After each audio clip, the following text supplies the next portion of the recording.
we're going to make a text logo, and let me just think of a name real quick. I'll just say Linda, because that's a real lovely name.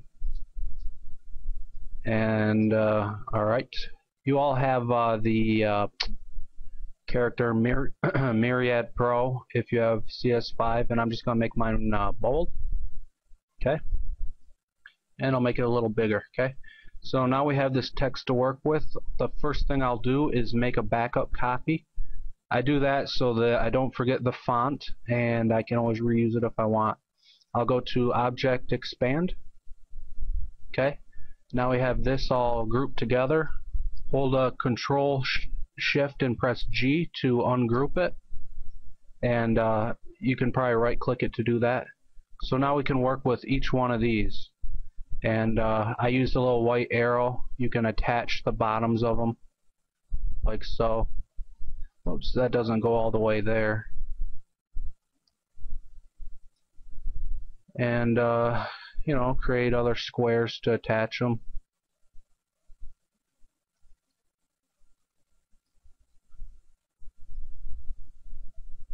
That doesn't look like it matches, so I'll put it down here.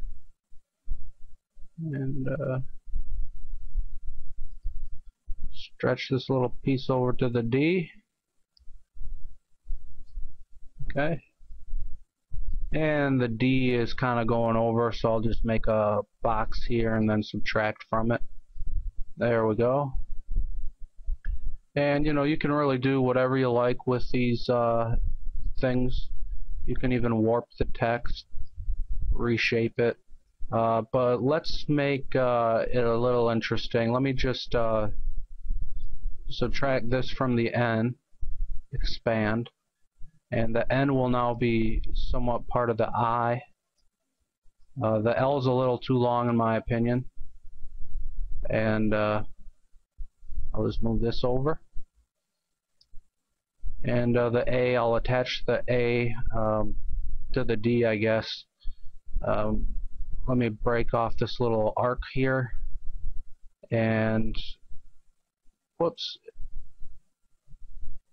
make sure you expand it. Where are we?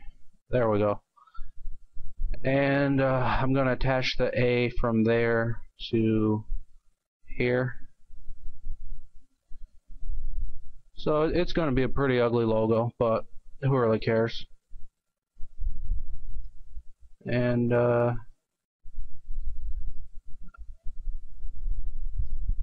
so that doesn't look very good at all. This looks really bad. Alright, so that's good enough. Who cares?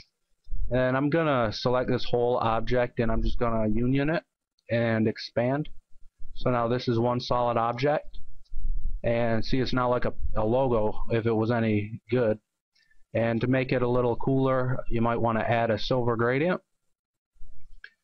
And I find it looks kind of cool if, like, let's say you have it's a little darker at the top, and just hit copy Control F and then Shift up arrow, and do copy Control F once again, then just hit down right, and then select both these layers and subtract.